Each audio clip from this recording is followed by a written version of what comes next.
¿Qué tal? Hoy nos metemos de lleno a desglosar cómo se mide la dispersión en un conjunto de datos. Esta es una herramienta clave para entender de verdad qué historia nos están contando los números.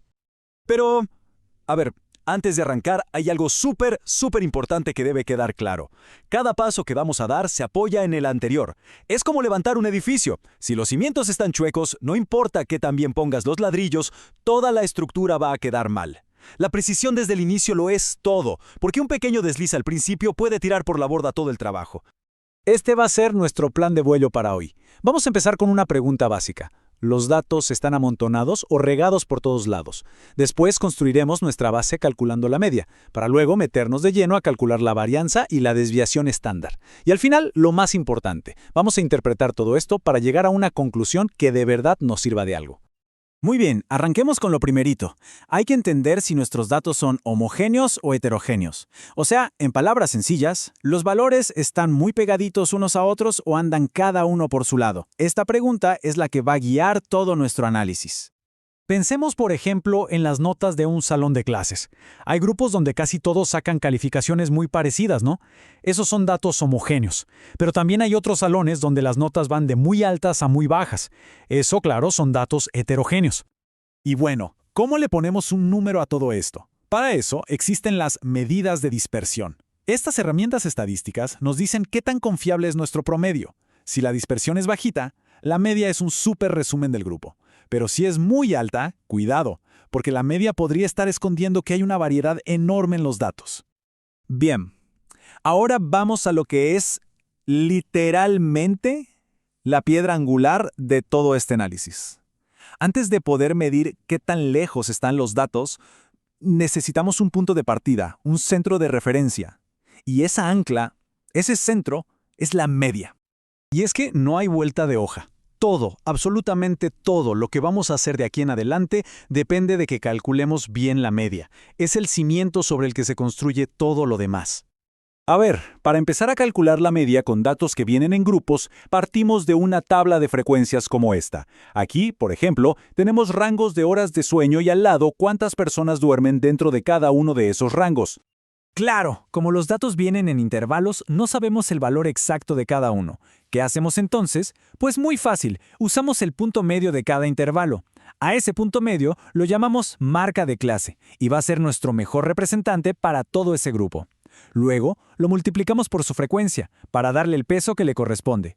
Y con eso ya tenemos todo para la fórmula. Solo hay que sumar los valores de esa última columna que creamos, la de la marca de clase por la frecuencia, y ese gran total lo dividimos entre el número total de datos. Y ya está, así de fácil obtenemos nuestra media.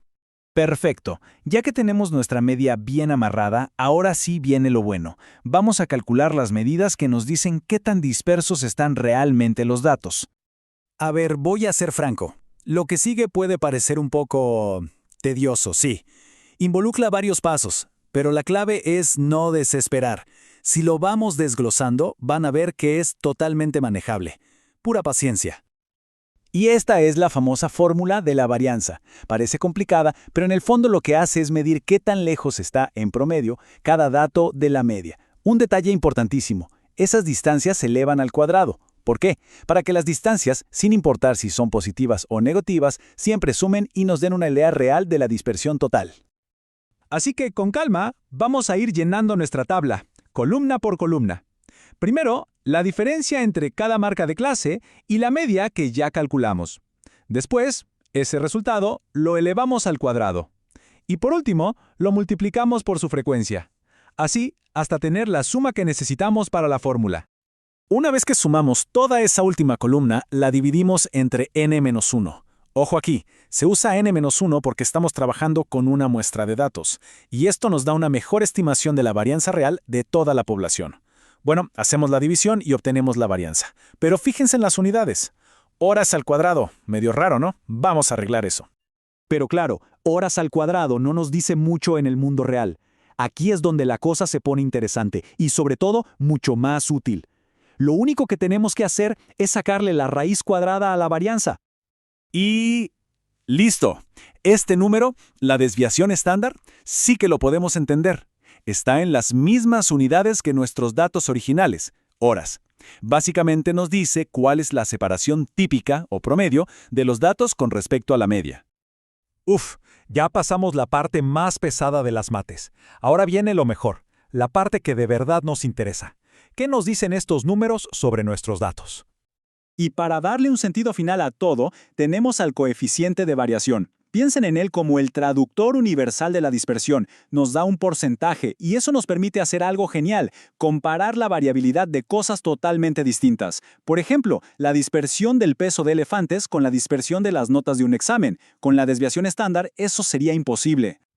Si volvemos a nuestro ejemplo de las horas de sueño, simplemente dividimos la desviación estándar que encontramos, 0.62, entre la media, 6.95, lo multiplicamos por 100 y ¡pum!, nos da un coeficiente de variación de poco menos del 9%. Y aquí está la clave para interpretarlo. Es súper sencillo. Como nuestro 8.92% es menor al 10%, podemos concluir que los datos de horas de sueño de este grupo son homogéneos. O sea que la mayoría de la gente en este grupo duerme una cantidad de horas muy parecida. Ok, para ir cerrando, vamos a alejarnos un poquito para ver la foto completa. Esto no son pasos aislados, es una cadena donde cada eslabón depende del anterior. Vean cómo todo está encadenado. Es como un efecto dominó. Se necesita la marca de clase para sacar la media. Sin la media no hay varianza. La desviación estándar es solo la raíz de la varianza. Y el coeficiente de variación necesita las dos, a la desviación estándar y a la media. Todo empieza con ese primer cálculo, y si ese falla, toda la cadena se rompe. Y esto nos deja con una reflexión bien importante, ¿no?